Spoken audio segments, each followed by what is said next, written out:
Hey everybody, welcome back. We're deciding if these brides are bridezillas or not. Am I the a-hole for wanting to end a friendship with one of my bridesmaids? All rise for the Honorable Judge Charlotte.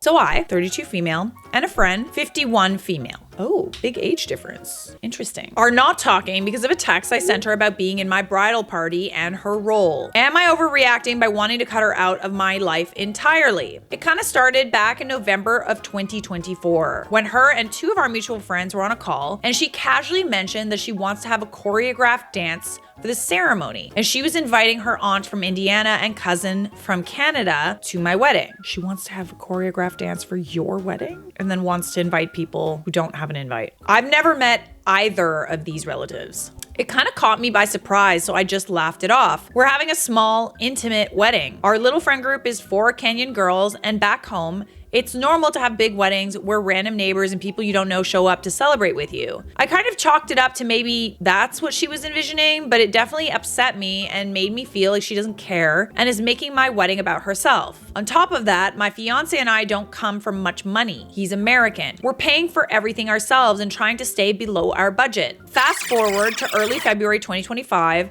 and I was picking out dresses for the bridal party. I sent it to her and one of our friends, 24 female, to get her opinion. And she said she would rather not wear a dress with a slit. So I picked a different dress. My maid of honor, 27 female, and I decided we should do a Zoom call with all the girls in the bridal party. During the call, she asked a few questions, but overall seemed disinterested in being there. The Kenyan girls and I all had a call afterwards, and she said she didn't like this new dress because she might lose weight, and then her arms would look flabby in the dress because it was a sleeveless cross-shoulder dress. Okay. You know, I have heard of brides just say, okay, you can wear whatever dress you feel comfortable in as long as it's this color, but it really is kind of up to the bride. Like if she wants all her bridesmaids to be wearing the same dress, it's kind of up to her. Doesn't really necessarily matter. And also like you're the bridesmaid. It's not meant to be something where you're showing off. Like I'm sure she won't put you in a paper bag, but it's not like, I need to look like $1 million. Like the day is not about you. And then she wanted to add a Kenyan dance to the wedding reception entrance. I mean, she can do that for her wedding. My face was loud at this point, so she said that she can hear what I'm thinking because it shows on my face. Also, at 3 different calls with our friends, she's mentioned she feels like she's too old to be in my bridal party. Not in those words, but that was the sentiment. Yeah, I mean, it kind of just seems like she's taking liberties, and it's one thing to like want to surprise someone at their wedding, but it's not really up to any of the bridal party to plan the wedding itself, as far as I know. So the fact that she's kind of like changing plans all the time, like what the bridal party's gonna wear, and like, I don't know, you kind of got to tell her. You can't just let her assume that this is okay. Maybe you have a big age difference. Maybe it's cultural. Maybe it's the age difference that this is normal or something. I don't know. But clearly there's a miscommunication happening and you need to make sure that it's not about, you know, outshining you at your wedding or controlling your wedding or whatever. And you need to tell her.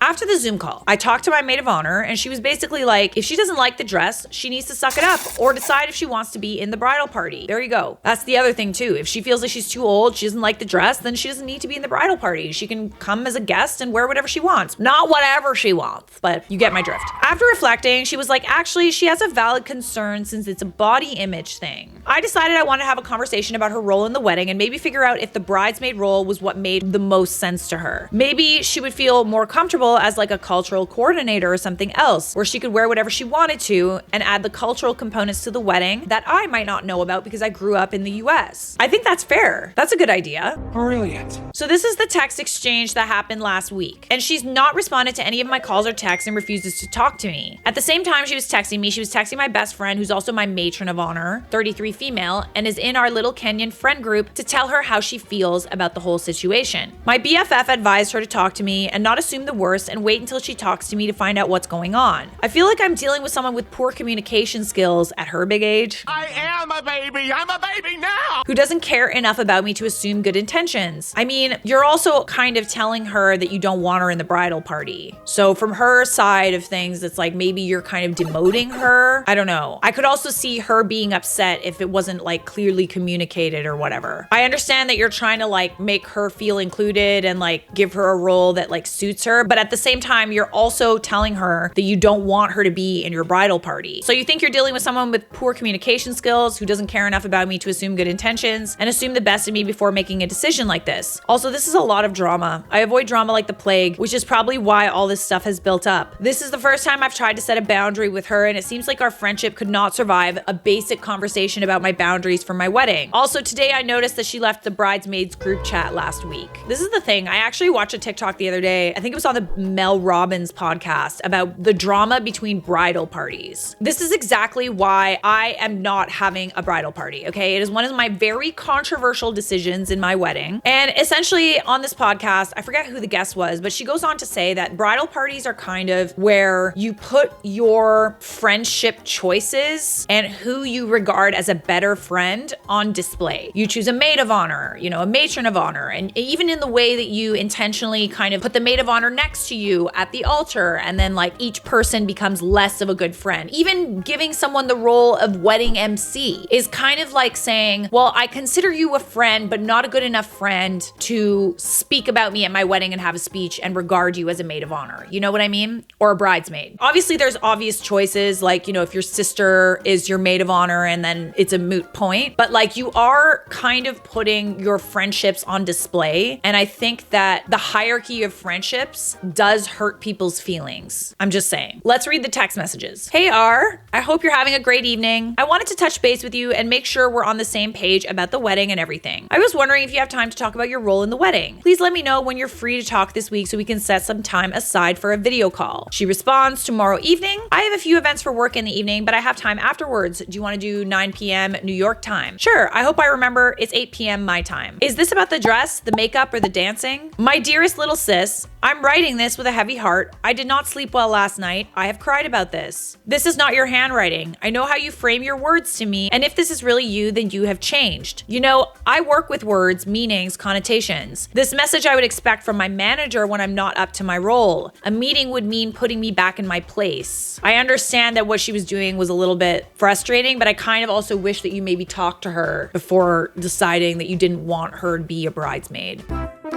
I would have expected an informal tone the way that you speak to me, and I would have listened like I always do. I'm sorry if anything I said on Friday caused you grief. You know me, I always want my little sister and my adopted brother to have the best of everything. This hasn't changed. To help make it easier, I've decided I won't have a role in your wedding. I love you and I always will. You'll always be my little sister. Be calm as you make plans for the big day. It will be a fantastic one. Interesting. Oh my God, hey R, I'm so sorry you couldn't sleep last night. I think a lot has been lost in translation because we're texting. I think you should wait to make a decision this big until after we talk tonight. I want you to be a part of our wedding. Maybe we have to figure out what you are most comfortable with. Either way, you're forever part of my family and I want you at our wedding. Hey hun, let me know when you're free. She's calling, not answering texts, and she removed herself from the bridal party group chat. So she knows what's about to happen. I think from her perspective, she's trying to help. And I can also tell by the way that she wrote her messages that she's sorry for what she said. She apologized. That's big of her. And she doesn't even know really why you've made the decision you have. This is a tough one. Like, I don't want to say that you're a bridezilla, but I also feel like you could have communicated better when there were kind of miscommunications where, you know, she wanted a different dress or incorporate some of your culture into your wedding. I think that you could have set a boundary then. It doesn't need to be this thing that kind of builds up and it's like, you're trying to take over my wedding or whatever. Like, I think that you could also just state a boundary in the moment rather than letting it fester and then removing her from the bridal party entirely. Cause that, like, I could see how that would hurt her feelings for sure. I also love that she pointed out that, like, dude, you're kind of writing this as if this is a business email. I cannot stand it. When you're in conflict, oh my God, this is like literally like pet peeve, like major ick. When people deal with conflict, the way that they deal with like firing someone or like a work colleague, like they're speaking to you like in a professional manner. And you can tell that like they've kind of crafted their text in a way that like is clear and concise in the same way that, you would write and edit like a work email to make sure you're not being rude and you're clear and concise. But at the same time, it's so impersonal when people do that. I don't know. There's something about it that's like, dude, we're friends. Like, why don't you just like talk to me, Also, the fact that the bride said, oh no, we need to have like a chat. Let's schedule like a meeting to discuss this. It feels like you're getting fired. Not gonna work here anymore anyway.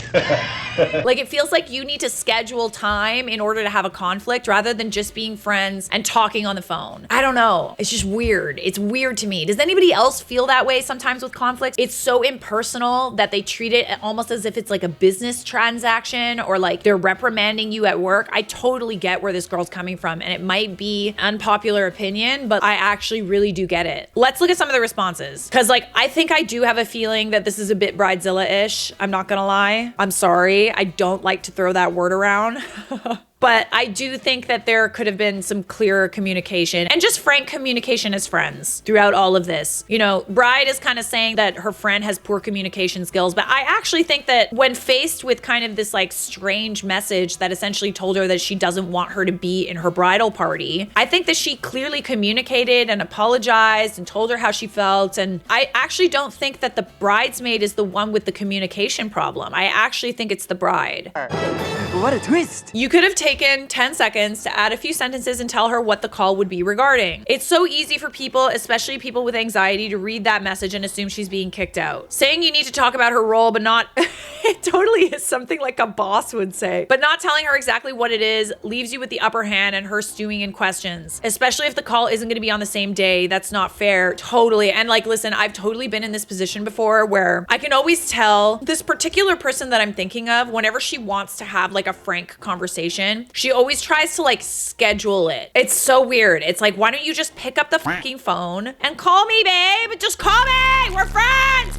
Oh my God, I totally agree. And like, I have to admit, when I read those messages, I get really scared because it's like, we're about to have like a disagreement and conflict and we're gonna have to communicate. And then I start thinking all these things and like thinking the worst and stuff. Like, it's so unnecessary to do it like that. You guys are friends. Pick up the phone and call each other. You got that? Agreed, she's right. This is much too formal for a friendly text. Definitely, if you talk to me like you're HR, I'm gonna assume I'm in trouble.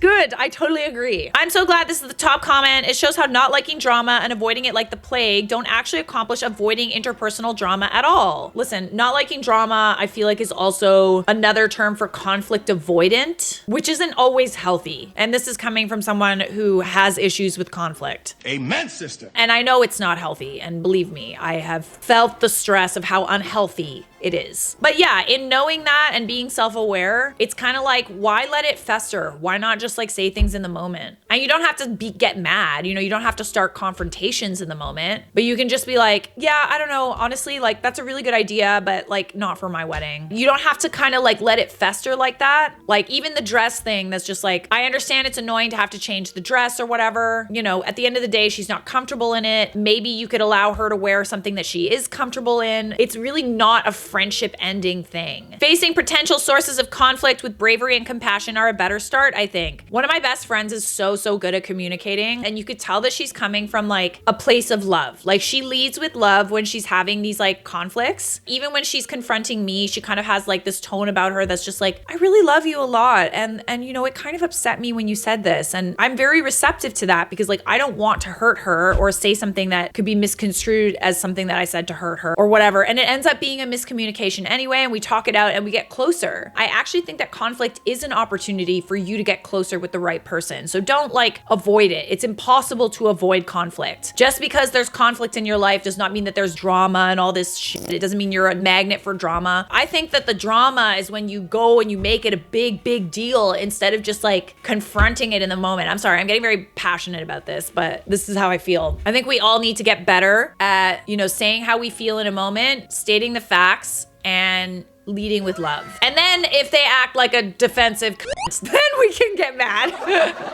Then and only then can we get mad and petty. You did come off as a manager setting up a disciplinary meeting who texts like that. No, I know someone who texts like that, and it's always when there's like conflict. It feels very impersonal and strange, and it immediately evokes anxiety.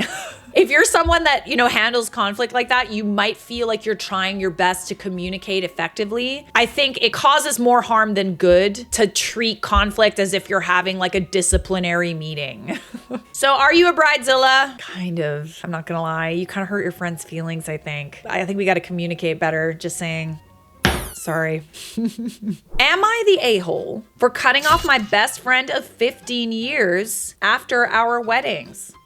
All right. Next case. Oh, that's exciting. About a year ago, my best friend and I got engaged about 2 months apart. I've always known I didn't want a wedding ceremony or reception, but my fiance insisted. So I honored his wishes and started planning. At the same time, my friend was planning her wedding and asked me to be her maid of honor. Typically, that role comes with planning the bachelorette party, so I found myself knee deep in organizing that as well. Then she asked me to throw her a combined wedding shower and housewarming party. All of this coming out of my own pocket while I was also planning and paying for my own wedding and honeymoon. Ooh. The audacity. All right, this whole tradition of the maid of honor and bridal party paying for shit, I know that it's a thing, but like, I don't think it's fair. If the bridal party wants to gift that to you, then that's one thing, but asking for that as a bride it's asking a lot. On top of that, I was expected to buy a dress from a specific website, name brand shoes, and get professional hair and makeup done for her wedding day. I estimate I spent around $2,000 on her wedding events. The other bridesmaids offered to chip in for supplies more than once, but never actually followed through. Ooh. I chose not to have bridesmaids because I didn't want my friends to assume the financial burden of being in a bridal party. It's crazy how being involved in weddings not only teaches you what you will and will not tolerate, but it also teaches you how to be a better bride, I think. Because you saw the way that things went wrong, you saw the things that hurt people's feelings, you saw the things that made the day better. I'm taking like bits and pieces of like advice and things that I've learned in doing all these videos, and I'm incorporating them into my own wedding. It's helpful, actually. I'm kind of grateful I'm one of the last of my friends to get married because like I made some good decisions. I think, anyway. We'll see how the day actually pans out, but I think I made some good decisions. My plan was to have a small ceremony with immediate family, followed by a reception with all of our loved ones at the same venue. My friend never offered to help me throw a wedding shower or bachelorette party, which I understood because she wasn't in the bridal party. But then again, no one was. What a bitch. I'm sorry. You had to throw her a bachelorette party and she didn't do anything for you, regardless of whether or not you had a bridal party or not? Ooh, I don't like it. She was well aware she was my best friend. This wasn't the first time in our friendship I felt I was the only one putting in effort while she simply received. Ooh,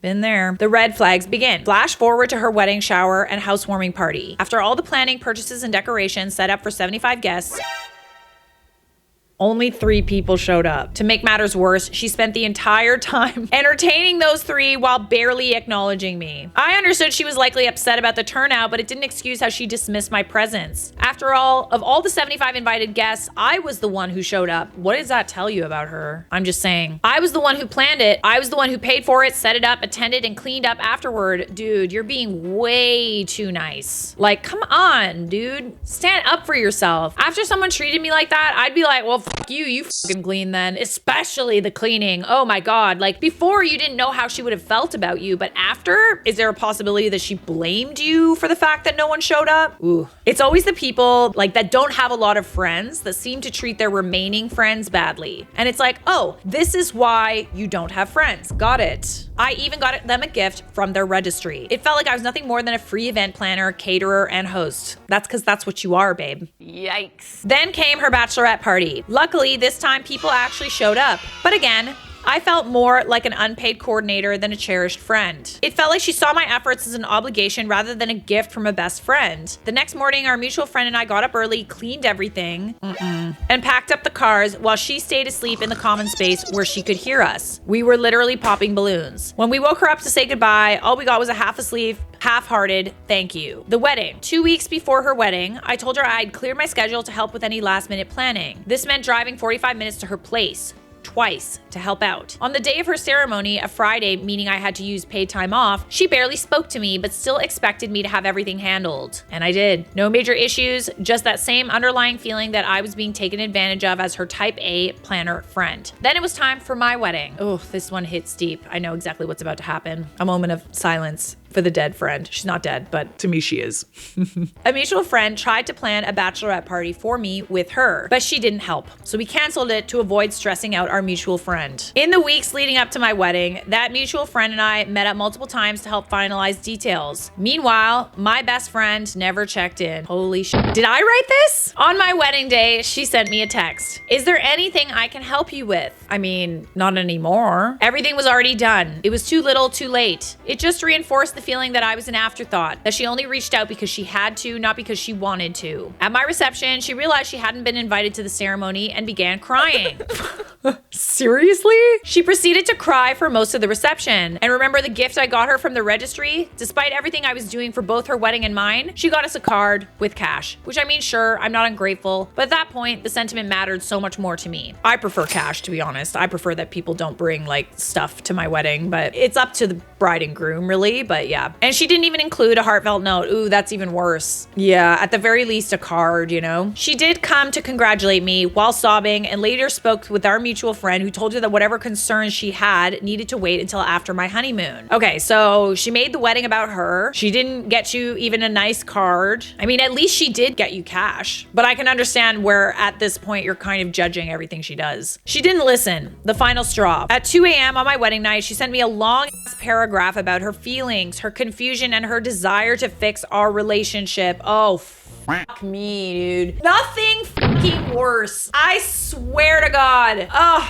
A friend that somehow makes a special day about you, about them, by making a scene, by crying, by like, you know, making it about them, the long paragraphs, like the fact that she could not wait to tell you this proves that she was more concerned with her own feelings than she was with like making sure you had a good wedding. Story of my life. That is the least she could have done. Mamma mia. At that point, I was done. I told her we'd talk after I got back from my honeymoon. While I was away, I gained clarity. I realized I didn't see a point in talking things through because the root issues had been there for years. That's the tea. And I couldn't get past the fact that she thought it was acceptable to send me that message on my wedding night. It was yet another moment where her feelings took priority over my experience. It's been 4 months since I cut her off. Am I the a-hole? No. I mean, listen, she's probably like so confused and she wants to work on your friendship. But if she cared at all about your friendship, I'm sorry, but like at 2 a.m. on your wedding night, you're sending a text like that? That is like diabolical. Diabolical. I mean to communicate my feelings. Seriously? It didn't really sound like she had very good friends to begin with, and she didn't value you at all. I see this a lot in friendships. It is actually very common to have friendships where there's one person giving more than they're getting. And you'll especially kind of notice like issues with the friendships when it becomes your own time to shine as the giver. You'll notice like a dynamic shift, right? When you get married, you get engaged, you're pregnant, you lose weight. That's a big one. It's almost like this like dynamic shift brings out the worst in people. It really just shows you that you weren't friends really to begin with. Not the a-hole, she used you, plain and simple. Your wedding night message was the ultimate proof of her selfishness. That is so unbelievably selfish. Do not under any circumstances bring a problem to the bride on her wedding day. For fuck's sakes, it can fucking wait. Your wedding day is supposed to be so happy. You do not need any unnecessary conflict on your wedding day. And if you bring the bride unnecessary conflict, You die! even if you're saying that, you know, you want to communicate and mend your friendship, You die! that is not actually mending your friendship. It's making it worse, and you're making it about you, and you're taking away her right to have a good day. Just one day. Our bride's not entitled to one day. God. Let's look at the update. We have a small update from OP.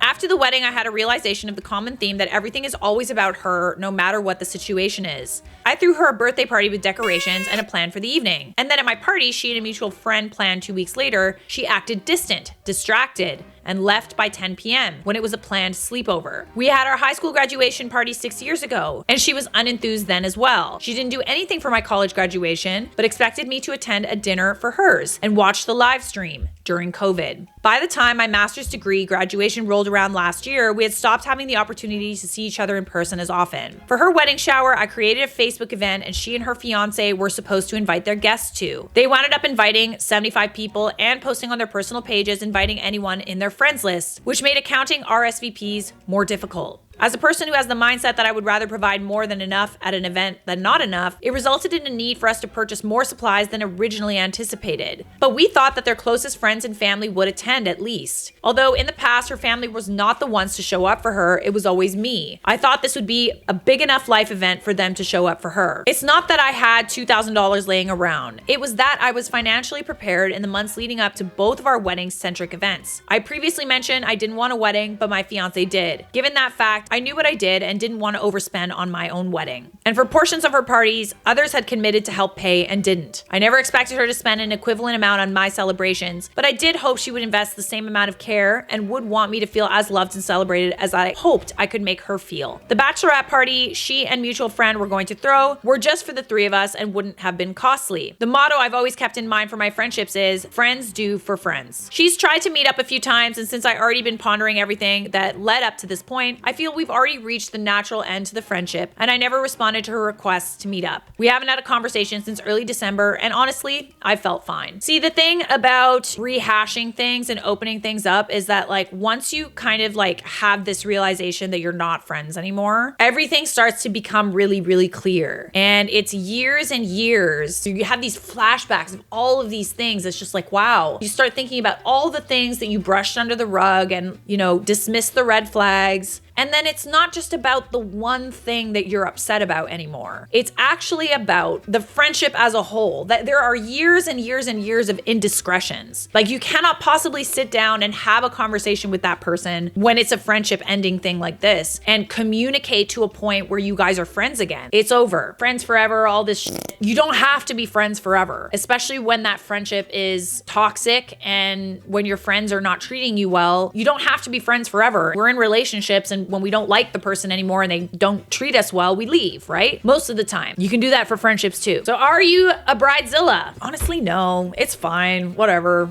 She's probably hurting and she probably thinks you're a bridezilla, but like, who cares? Siskat!